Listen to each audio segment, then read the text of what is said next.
What's up, YouTube world? It's your boy J Dub, the #1 commenter on YouTube, and I'm back with another review. But before I get into my reviews, I just want to send a special shout out to a couple of my subscribers. The other night I was over just doing a guest appearance on Little Black Book 91. And it was a situation where I was speaking on the Zach and Michaela situation. I just happened to mention that on my channel, I did a special rant for male toxicity for Zach and Jose. And a couple of people in the comments that came for me was like, oh, that's a shameless plug. And even some people I knew, recognized their names. I was a little bit surprised, but I gotta say, for two of my subscribers, they came to my rescue and had my back. Not that I was in danger or anything, or not that I really take it personal, because as a YouTuber, you gotta have thick skin and be able to accept wild things that people might say. So, but big shout out, I hope I'm saying it right, to Psalm X, because of course it's only through text. I don't know if it's Psalm X or Psalm 10 in Roman numeral, and AW. Those two subscribers had my back in the comments, just letting the people know that my content is real, and I speak the truth, and again, I don't, I guess I say, need somebody to, I guess, to say or compliment me, but they just didn't allow people to say like, hey, I'm just talking or trying to plug my channel, because I'm not really a YouTuber who says, I need you guys, need you to like, comment, and subscribe. There's nothing wrong with that, because as a YouTuber, we do need help with getting our videos out with the like, comment, and subscribe. But I figured, y'all been on YouTube forever, so if y'all gonna like, comment, subscribe, y'all gonna do it. And as I said, I've been on there a little over 100 days, and my support has been overwhelming, so I just let it come to me. But again, I just had to shout again, Psalm X and AW out, because they had your boys back. They definitely rocking with J-Dub. So the review that I'm doing is Married at First Sight. It's definitely a little behind. I made one. It was about 45 minutes. I had so much trouble downloading. So I got to try to get this one. I want to try to keep it like 30 minutes or less. So we the Married at First Sight, season 13, episode 12, Is There Someone Else? So I won't do every scene. I'll just do an overview, and if I missed something or something you want to mention, please get down in them comments and let's discuss it. Because my channel, the motto is say what you say. And the best part of it to me is the comments, because I am the #1 comment on YouTube. So they show all the couples, they're starting out their day, and everyone seems to be like settling into their little routines. And we see Gil and Mirla, they're waking up and they're doing a little playful joke. I really enjoy the way they like joke back and forth without like taking things personal so much.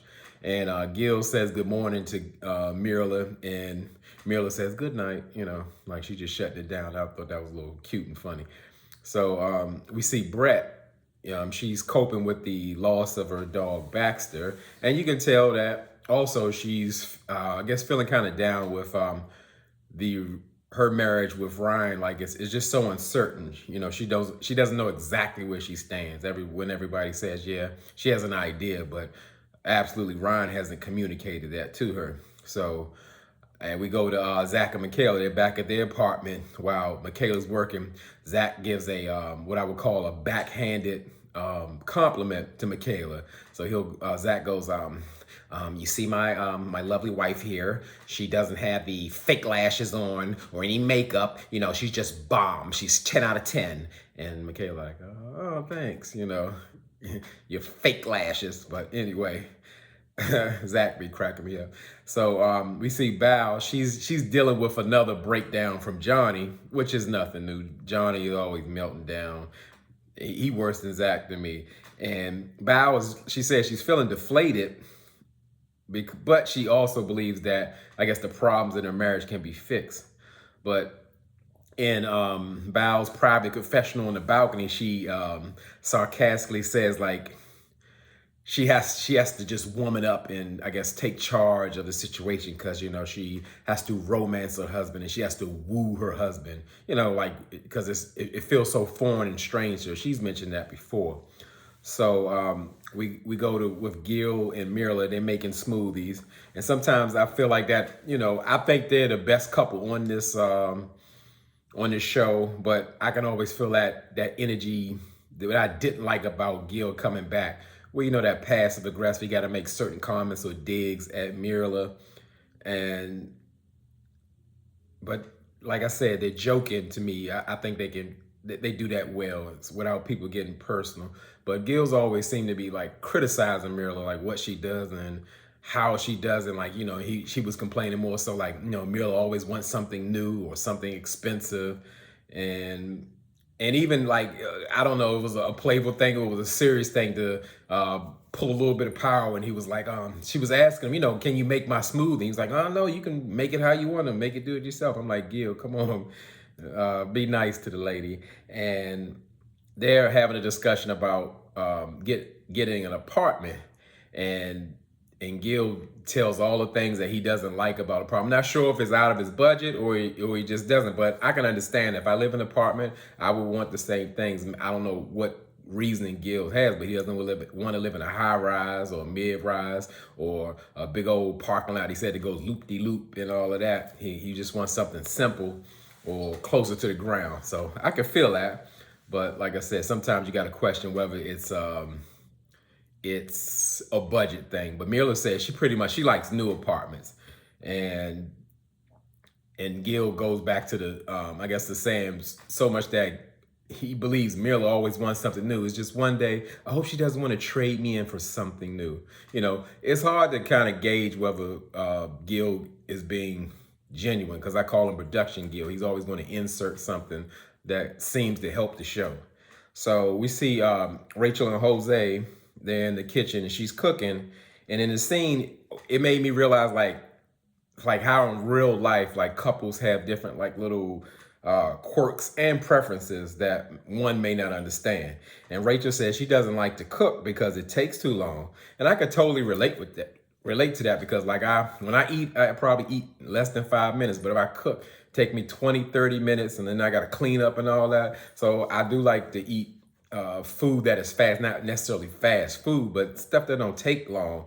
And you know, like I said, and Jose looking at her like, you know, because she microwaving eggs, like, ugh, nobody want that. And I don't like to take a long time to cook, but I definitely ain't microwaving no eggs. So Jose wants to know more so like, as far as in the marriage, what is she looking forward to? And we know Rachel is a big traveler, and that's the first thing she says. She's looking forward to going to Europe with Jose because she's been before, but she's never been with a partner, you know, somebody other than her mom or one of her friends.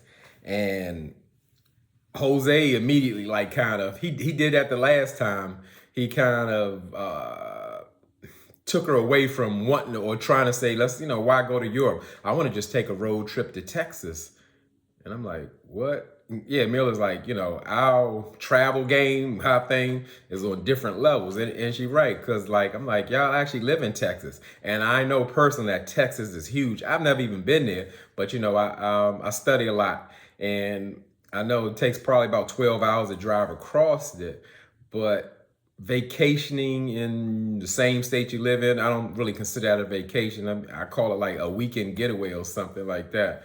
But if Rachel's talking about going to Europe, Texas shouldn't be in the sense. I don't know if Jose don't have a passport. I don't know if he's scared of planes. I don't know what's going on, but it's something there. Or he's just playing cheap. And as I said, I said before, like with that whiteboard he got with the perfect credit score and all the savings that he's doing, sometimes it becomes an addiction when a person is financially straight, like they can't do anything. They're gonna keep that score the same way. They're gonna keep all their money in the bank, and pretty much what's the realization? They're gonna die with that money and that perfect credit.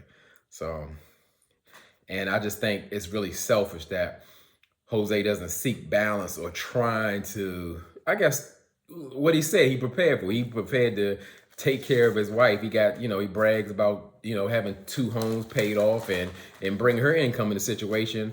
I don't see why they couldn't plan for a European trip one summer, but okay, that's them. So we see Bao and Johnny at home, and Bao is cooking one of her gourmet meals that she was talking about, like when they went to the restaurant with all the couples, and you know when Johnny said she was lying about it. in the confessional, Johnny says he's pretty much 50-50 about their marriage.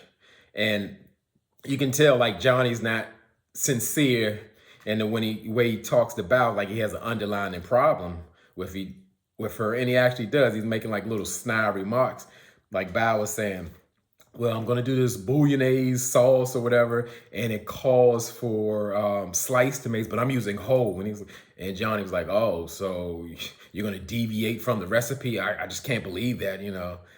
And Bao's just trying to go on, but I'm sure she could pick that up. And Bao mentioned that she actually enjoys doing chores, and Johnny said he's more interested in doing like things that they can spend time together.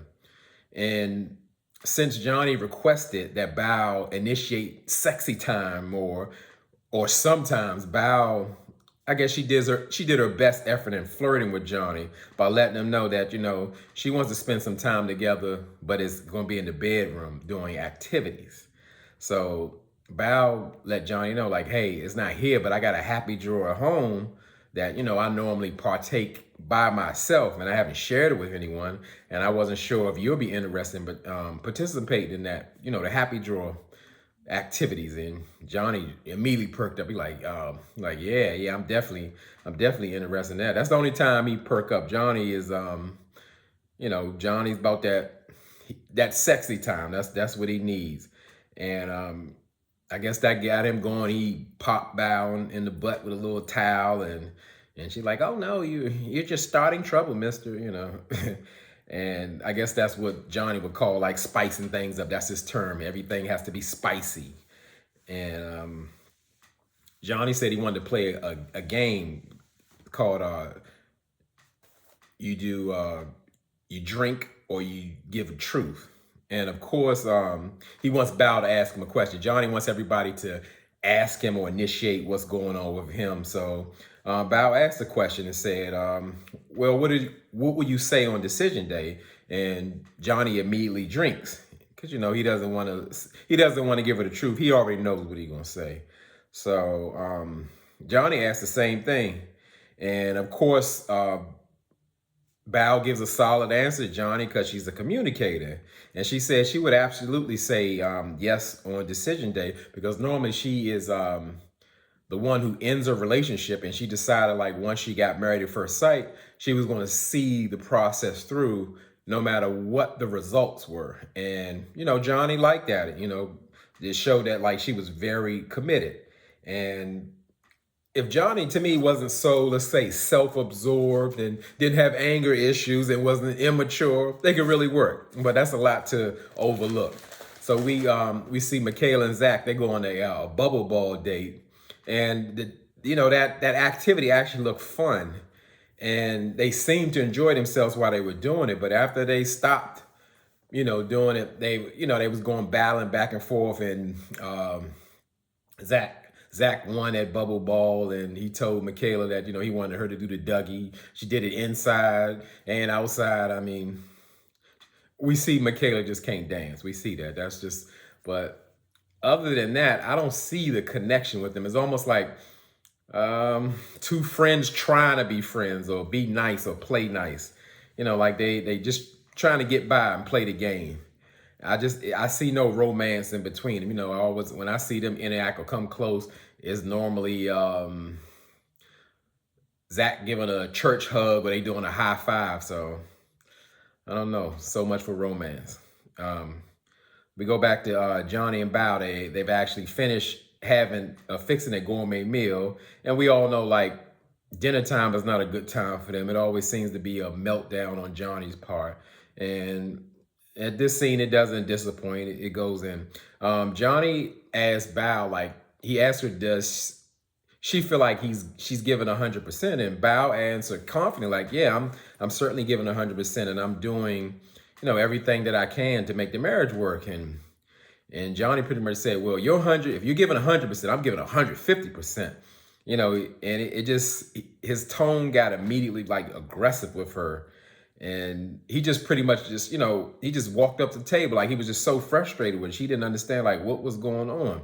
And he just went in the room by himself. He go in the room, and she's, like, in her confessional inside the apartment. He's screaming and cursing. And I mean, he's slamming doors. I'm like, the whole time with anything else, if the show isn't going in a certain direction, production is quick to jump in. I mean, this would be the perfect time to like let Johnny know or find out about what's going on. Like he needs to calm down because you can see Bao was like physically shaken by that. I mean, that's to me that type of those type of action, that's like projecting violence. You like she don't know if she's safe or what's gonna happen next. I mean, I don't understand just like leaving her in that situation like that. It's really crazy to me. And while she was giving an interview, after Johnny finished doing his little tirade and rant and screaming, he walks right into her interview shot and almost like look at me. It was like a real manipulative move, and just flat out, Johnny is like emotionally as well as verbally abusive to Bao, and it's sometimes it's hard to watch. And just Johnny's just he's like so upset, like we're just not compatible, and Bao tries to talk him down and comfort him, she's like I'm here and all of that, and that none of that means anything. So again, when Johnny gets upset, he has a reason to leave. Sometimes I think that he does that on purpose, so he's just able to leave, just find an excuse to go back home because he doesn't want to beat it with Bao. I don't even know if he stays there or how often he stays there. So we skip down to Zach and Ryan at the gym. And crazy enough, Zach was actually counseling Ryan about, making a full effort at his marriage. And Zach just wants to know what's going on, with Ryan and Brett. And, Ryan, he only has one answer. He's like, I don't know. And to me, it's very troubling that as a grown man, even though we know this is a process, an experiment, Ryan's not able to express himself to anyone, but especially not to his wife. It's ridiculous. Again, you don't have strong communication, any kind of relationship you have, it's going to suffer. So Ryan pretty much tells Zach that like things are not really going well with her and Brett. He's not really feeling her. And, she has to know how he feels. And Zach is like, hold up, she doesn't know. You didn't tell her. Like, you got to tell her. It's like you're faking right in front of her face and she doesn't need to be guessing. I'm like, listen to Zach. I say, when Zach giving you marital advice, you're in trouble. So, he wants Brian to tell Brett the truth and just flat out directly know how you feel. He needs to take some of his own advice. But actually, Zach is right. And we see Brett telling her, one of her friends, that her and Ryan have like a similar style of communication, which is avoidance. When they don't want to communicate, they just like pretty much retreat and run and shut down. And Brett feels like Ryan really wants to tell her something, but he's really not. And like he said, she really knows, but he never came out and said. So again, she's really guessing unless you tell her exactly what's going on. So we see Bao with her interview face, and she was like, guess who didn't stay at the apartment? Of course, Johnny left last night. And then we see somber Johnny. He's in his covers sniffing and eyes red, like he's so upset and depressed and crying about, what's happening with him and Bao.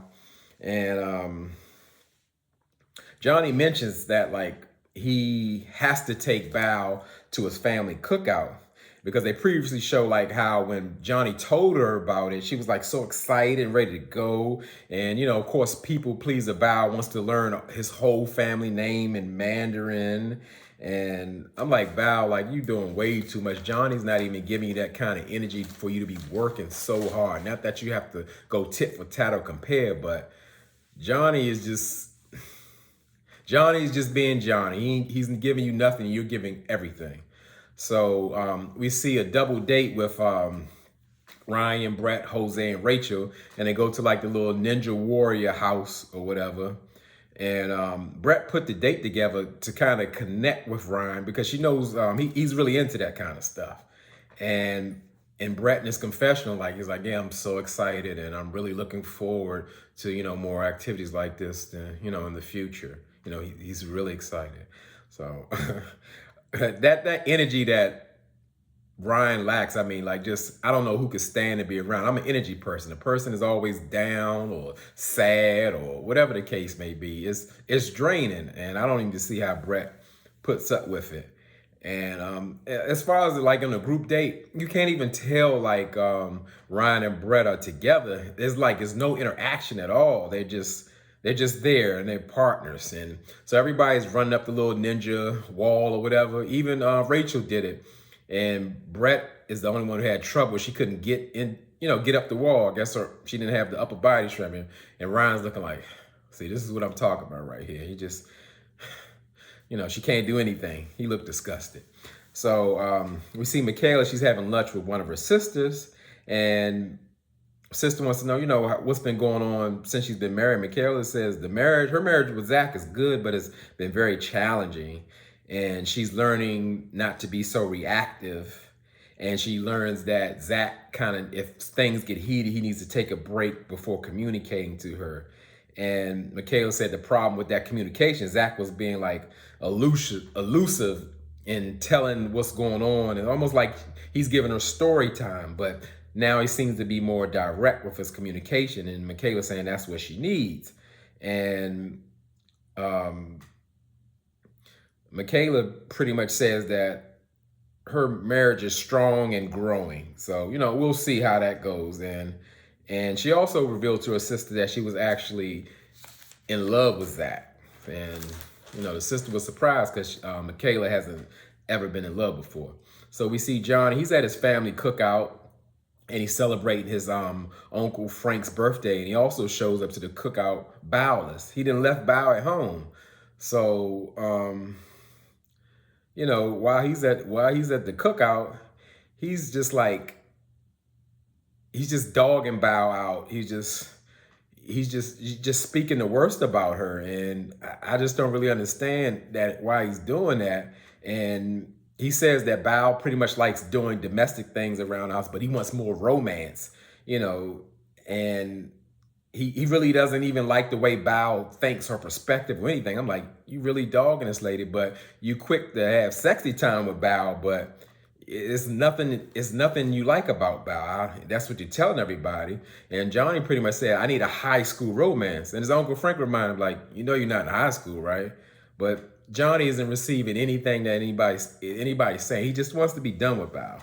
So we see Ryan, he's visiting his sister, and Ryan said it's like really difficult to be married to a person that he's normally not accustomed to, a type of person. And his sister asked, to me, I think she had an inside track, and she just happened to ask, so how is, Brett's cleanliness? Is she like me, or is she keep her place dirty? And Ryan pretty much said like, well, I know she kept a messy place at our honeymoon, but I'm thinking we live out of suitcases. But he showed a video cam, or production did, and showed it of Brett's space in the second bedroom. And I'm telling you, looked like Hurricane K hit that room, and it was disgusting. Clothes everywhere. I think clothes in the sink, in the shower, just everywhere. And he even mentioned that like, she doesn't even, she just washes clothes and just leave them in the washer to mildew, pretty much, if you leave them in for hours. And, that's a turnoff. But his sister asked, like, well, if you had a Victoria's Secret model and she left, like, dirty dishes laying around, what would you do about that? He'd be like, I'd be happy to clean them dishes. He'd do it with a smile. And we know Ryan doesn't even smile, I don't know if he got teeth. But that lets you know right there he's not attracted to Brett. And to me, the sister kind of gives off that she knows something about that. And pretty much his sister gave him some great advice. She was like, pretty much if you're trying to let Brett down easily, you're probably doing more harm than good. She needs direct communication. And that's just not going to work. That's going to end up bad, and Ryan, I don't know. He doesn't know anything, but he needs to take her advice.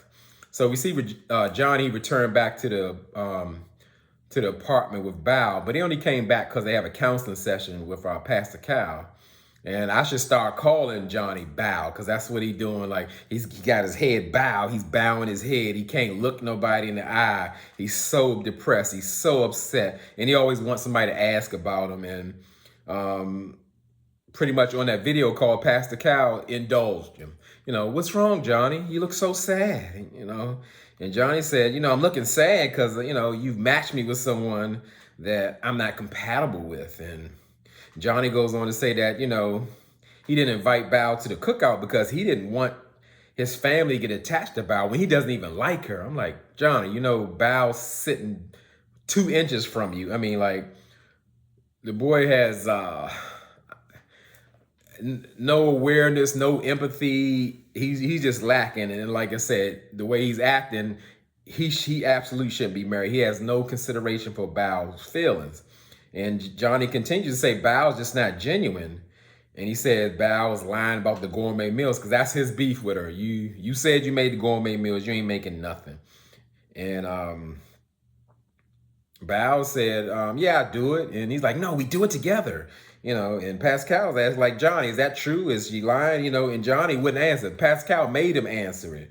And he like, yeah, we do it together. And like, Pascal, like, Johnny, what's going on? You up here fussing or getting upset about a gourmet meal, or what you saying? Who cooked what? And it's just like ridiculous. So Johnny pretty much just said like he would rather be matched with anybody except Bao. Why is she still sitting there? And Bao and Pascal let Johnny know, like, man, that's just mean. Like, you talking crazy to Bao. You not trying not to. You want him to be honest, but you letting him know, like, that's just brutally honest. That's brutality. It ain't even being honest. And Bao's just taking it. But Pascal did. He absolutely affirmed Bao and saying, like, this Bao is like a very strong woman. She's confident and she doesn't quit easily. And that's exactly what Johnny needs. And Bao is visibly upset because I'm sure Johnny has hurt her, but she was very thankful that Pastor Cal stood up for her and saying, like, pretty much she's a good woman. And it just shows that, again, Johnny doesn't deserve Bao, and he doesn't want Bao, just only for sexy time. And so we go to Rachel and Jose. They're having their wine tasting down at the cattle ranch, and Rachel says that tells Jose that they're in a really good place, and she also mentions that pretty much when the experiment is over, they're going to be starting over, and summer Rachel is coming, so she better brace herself. And Jose want to know, like, hey, what you talking about? What does that mean? And she just let him know, like, I'm gonna be in a mood if I feel like I'm confined at your house and I can't do what I want to do, and I'm gonna be lashing out. And like, she think it's cute. It's like red flag-ish, like Jose is. You can see the real Jose busting at the seam because he on probation, so he got to keep it cool, And he already got that insecurity about her cheating and all of that. So Jose's doing his best to manage his anger and anxiety, with Rachel, because he gotta play nice. But wait till she get to his house, I bet. So Ryan and Brett sit down. He's kind of like having a talk, and he just keep talking about how sleepy he is and how much rest he needs. He's not getting the rest he needs, and we find out that he's been sleeping on the couch. And he's just letting her know, like, well, if I don't get my sleep, I'm gonna be lashing out, or you're not gonna be like, you're not gonna like who I am. And I really think he's like a coward. He won't let Brett know what he really wants. And he did all that to go back in circles, back and forth, just to say, we sleep in separate rooms. He didn't want to hurt her feelings. And he still didn't tell her how she felt. I don't even know how Brett put up with it, because she already know, but she needs to step to him at this point, and, instead of letting him take her on for a ride. So we see Bao and Johnny preparing for bed. He's going to spend the night tonight. And Johnny says he has some things that he regrets saying to Bao, but it's kind of conflicting or contradictory, because Johnny says that they're kind of separate truths from how they see what's been going on. So he pretty much is, in a nutshell, describing like Bao is speaking her love language to him, like all that baking stuff, that's something you like to do or you enjoy. I don't really need that. I want that physical touch. I don't even know if it's his love language really physical touch, but he wants to be physical with her. That's what he cares about. And it just shows Johnny making a pillow for it and just separating himself from Bao. And, they got a lot to talk about, or enough to talk about later. So that pretty much ended the episode. And it's really been a Bao and Johnny show. And as I say, again, for the people who stay supporting me and rocking with J-Dub, I appreciate you. You could be anywhere in this YouTube world, but you're here with me. I really appreciate that, and I really mean it.